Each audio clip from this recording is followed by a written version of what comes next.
When Christina and Summerlee of our communications department asked me what I'd like to say for the Easter meditation, I drew a blank.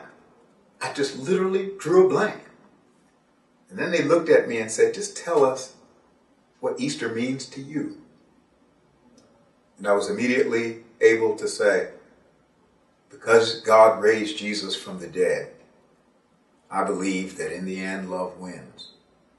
I do not believe that as a theoretical ideal.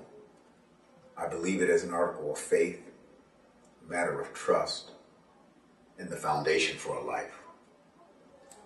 St. Paul, writing about the resurrection of Jesus in the 15th chapter of 1 Corinthians, concludes his discussion of the resurrection of Jesus and the resurrection of the dead by saying, therefore, because Jesus has been raised, therefore, my beloved brothers and sisters, be steadfast, immovable, always abounding in the work of the Lord, for in the Lord your labor is not in vain.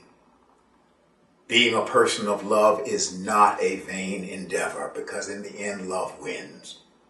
Being a person of compassion and justice is not a fruitless effort, because in the end love wins. In the 19th century, in the midst of the movement to abolish slavery in our country, in the midst of movements which were trying to right many wrongs, child labor, the suffrage of women, at a time, a low point in those efforts when people were beginning to despair, James Russell Lowell wrote these words, though the cause of evil prosper, yet 'tis truth alone is strong.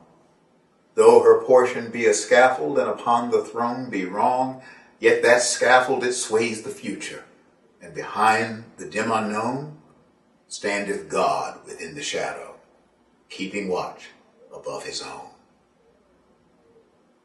Because God raised Jesus from the dead, we can trust that in the end, love wins. And if that is true, in the meantime, we can live. Have a blessed Easter. God love you, and you keep the faith.